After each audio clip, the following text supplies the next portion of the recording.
ना जानते हैं, ना हम मरना जानते हैं। हम ऐसा मरते हैं कि बार बार वह अहंकार की रस्सी, ममता की रस्सी, माया की रस्सी खींच करके हमको इस संसार में ले आता है। इस संसार में जो हम आए, सबसे बड़ा अभिमान मेरे मन में यही घर कर जाता है कि यह संसार हमारा है। इस संसार को हम जैसे नचाना चाहें, इस संसार का जैसा हम उपयोग प्रयोग करना चाहें, इस जमीन का जायदाद का जैसा हम उपयोग करना चाहें, वैसा हम कर सकते हैं। इस संसार का उपयोग आप नहीं करते, आपका उपयोग यह संसार करता है। आपको लगता है कि संसार के विषयों को, संसार के भोगों को हम भोगते हैं, यह नादानी है। सच्चाई यह है कि भोगों को आप नहीं भोगते हैं, यह भोग ही आपको भोग लेता है। सच्चाई यह है कि इस जमीन को, इस धरती को आप नहीं भोगते हैं, यह धरती ही आपको भोग लेता है। महर्षि भर्तृहरि ने बहुत अच्छा कहा है कि भोगा न भुक्ता वयमेव भुक्ता, तृष्णा न जीर्णा वयमेव जीर्णा, कालो न यातो वयमेव याता। कि ए दुनिया के लोगों, भोग को भोगते भोगते भोगते भोगते तुम्हारे मन में यह भ्रम हो जाता है कि भोगों को हम भोग रहे हैं, लेकिन सच्चाई तो यही है कि भोग नहीं भोगा जाता, भोग ही तुमको भोग लेता है। तुम्हें यह लगता है कि रूप को देखते देखते देखते हम आंख से रूप को भोग रहे हैं, लेकिन कदाचित आंख का रूप तो संसार में मौजूद रहता है, लेकिन भोगते भोगते तुम्हारी आंख गायब हो जाती है। संसार में शब्द तो मौजूद रहते हैं, लेकिन सुनते सुनते सुनते सुनते तुम्हारे कान इतने शिथिल हो जाते हैं कि सुनना ही बंद हो जाता है। जमीन बाकी रहती है, लेकिन यात्रा करते करते करते करते एक दिन तुम्हारा पैर थक करके अपने आप शिथिल हो जाता है। हाथ तुम्हारे पास होते हैं, लेना देना करते करते, लेना देना करते करते ये हाथ एक दिन उठना भी बंद हो जाता है। यदि आप उठाते हैं तो शायद ये थरथराने की नौबत आ जाती है। मन से संसार को भोगते भोगते संसार के भोग मौजूद रहते हैं, लेकिन मन शिथिल हो जाता है, मन थक जाता है। सदगुरु कबीर कहते हैं कि इंद्रियों के थकने से पहले जो भोग और विषय से, प्रपंच से अपने मन को, चिंतन को अलग कर लेता है, अहंकार और माया से मुक्त हो जाता है, वही सच्चे अर्थ में दुनिया में सफल जीवन जीना जानता है, और सब बड़ी सफलता से वह मरता भी। मरण एक साधारण आदमी का भी होता है। वैसे मरना तो जन्म लेने वाले हर एक व्यक्ति को दुनिया से जाना है, लेकिन लौकिक दृष्टिकोण में भी मरण को कई तरह से परिभाषित किया गया है। एक साधु, एक महात्मा मरते हैं तो कहा जाता है कि वो ब्रह्मलीन हो गए, उसके मरण को क्या कहा जाता है। एक संत जब मरते हैं तो संत के शरीर छोड़ने की घटना को कहा जाता है कि वो ब्रह्मलीन है गए, वो स्वरूपलीन हो गए। देश की सीमा पर कोई जवान जब शरीर छोड़ता है, मरता है, तो कहा जाता है कि वो शहीद हो गए। क्या कहा जाता है? शहीद हो गए। कोई प्रतिष्ठित व्यक्ति जब मरता है तो कहा जाता है कि निधन हो गए। क्या कहा जाता है? मेरी बात समझ रहे हैं? कोई गांव के, समाज के जब प्रतिष्ठित व्यक्ति, कोई नेता हो, कोई समाज के अगुवा हो, समाज के प्रतिष्ठित इज्जतदार व्यक्ति हो, तो उनके शरीर छोड़ने की क्रिया को, उनके मरण की क्रिया को कहा जाता है कि उनका निधन हो गया। और जब कोई आतंकवादी कहीं पर मारा जाता है तो कहता आज 4 आतंकवादी मुठभेड़ में ढेर हो गए। क्या कहा जाता है? ढेर हो गए। आतंकवादी के मरने को ढेर होना कहा जाता है।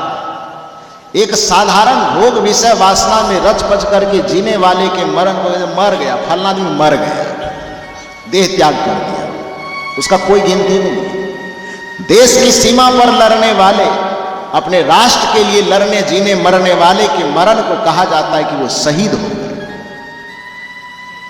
कोई प्रतिष्ठित व्यक्ति यदि संसार से गया तो कहा जाता है कि उनका निधन हो गया।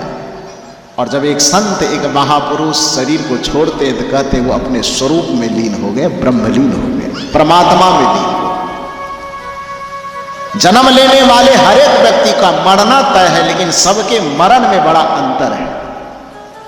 कबीर साहब कहते हैं कि माया मरी न मन मुआ, मर मर गया शरीर। ये माया मरी नहीं, अहंकार मरा नहीं, विकार मरा नहीं, ममता मरा नहीं, शरीर एक प्राकृतिक व्यवस्था के तहत जन्म लिया और अंततः छूट गया, मर गया, ये कोई मरना नहीं है। ये तो प्रकृति की एक व्यवस्था है जिसके तहत हम लोग जी रहे हैं। मरने का तरीका हमको संतों के पास आकर के सीखना चाहिए। जो जीने का तरीका जानता है वही मरने का तरीका जान सकता है, क्योंकि मृत्यु जीवन का परिणाम है। जैसे दुनिया का प्रत्येक वृक्ष एक बीज का परिणाम है। बीज जैसा बोया जाएगा वृक्ष वैसा ही निर्मित होगा।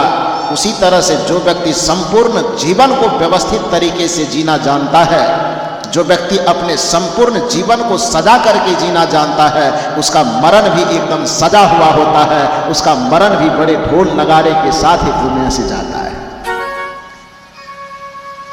सदगुरु कबीर का भी शरीर तो छूटा होगा कभी, लेकिन उनके शरीर छूटने का इंतजार देवता लोग भी करते हो। आपके हमारे शरीर छूटने पर कहा जाता है कि जमराज हमको और आपको ले जाता है, लेकिन कबीर साहब के शरीर छूटने का जब वक्त आया तो बुलावा यमराज का नहीं आया, परमात्मा का बुलावा आया। क्या कहा जाता है? राम बुलावा भेजिया। कबीर साहब को बुलावा किसने भेजा? राम ने। और राम कहने का यह अर्थ नहीं कि दशरथ जी के पुत्र जो राम है वो मर्यादा पुरुषोत्तम राम है, राजा राम है। अयोध्या उनकी राजगद्दी थी। वो आदर्श पुरुष है हमारे समाज के, हमारे पीढ़ी के, जिनके चरित्र को देख करके हम बहुत कुछ सीख सकते हैं। भाई भाई के बीच में कैसे रहा जा सकता है, यह मर्यादा पुरुषोत्तम राम से सीखा जा सकता है, सीखना चाहिए। माता पिता का आज्ञा पालन करते हुए बड़े बड़े गद्दियों को भी कैसे ठुकराया जा सकता है, यह त्याग की भावना श्री राम से सीखा जा सकता है, सीखना चाहिए। अपने इज्जत और प्रतिष्ठा की रक्षा के लिए कम साधन होने के बावजूद भी दुश्मनों से जाकर के अपने प्रतिष्ठा की रक्षा सुरक्षा कैसे करनी चाहिए, यह श्री राम जी से सीखा जा सकता है। उपेक्षित पड़े हुए लोगों को भी गले कैसे लगाया जा सकता है, यह श्री राम से सीखा जा सकता है। बंदर भालू गिलहरियों की भी सेना बना करके बड़े बड़े अत्याचारी से कैसे टक्कर लिया जा सकता है, यह श्री राम से सीखा जा सकता है, सीखना चाहिए। तो दशरथ के पुत्र श्री राम मर्यादा पुरुषोत्तम आदर्श राम, महाराज राम हैं, जो हमारे आपके पूर्वज रह चुके हैं। उनके आदर्शों से हमें सीखना चाहिए। लेकिन हम सबों के इष्ट राम, आराध्य राम वो नहीं। हम सबों के इष्ट राम और आराध्य राम वो हमारे ही भीतर में बैठा हुआ है, जिसे हम रमन करने वाला। राम की परिभाषा ही इसलिए दी गई है क्योंकि प्रत्येक घाट में निरंतर रमन करके वह सबको जीवन दे रहा है। तो घाट घाट में रमन करने वाले उस रमैया आत्मा को ही राम कहा जाता है। उस परमात्मा का बुलावा जब कबीर साहब को आता है तो कबीर साहब क्या कहते हैं? राम बुलावा भेजिया, जमराज बुलावा नहीं भेजिया। किसी बुद्ध पुरुष को जमराज बुलावा नहीं भेजता है, किसी बुद्ध पुरुष को काल बुलावा नहीं भेजता है। बुद्ध पुरुष के लिए बुलावा सीधे परमात्मा स्वयं उसके लिए आते हैं, या परमात्मा स्वयं उसको बुलावा भेजते हैं। राम बुलावा भेजिया। कबीर साहब को हंसी नहीं आई, कबीर साहब को बड़ा तकलीफ हुआ कि बेकार बुलावा आ गया। तकलीफ इस बात से नहीं थी कि हमारा जमीन घर द्वार मकान छूट रहा है, तकलीफ इस बात से थी कि भड़वाड़ा आश्रम का जो इतना सुंदर सुखद सत्संग हो रहा है, ये सत्संग हमसे छूट जाएगा। इस बात की तकलीफ कबीर साहब को थी। संत का समागम हमसे छूट जाएगा, साधुओं की संगति हमसे छूट जाएगी, इसका दुख कबीर साहब को था। क्योंकि पूरे सृष्टि में संत मिलन के समान सुख कुछ नहीं है। इसको गोस्वामी तुलसीदास जी ने अपने रामचरितमानस में लिखा है। संत मिलन सम सुख जग नहीं दरिद्र सम दुख जग माही। दरिद्रता के समान इस पूरे संसार में कोई दुख नहीं है, और संत समागम के समान, संत मिलन के समान इस संसार में कोई सुख नहीं है।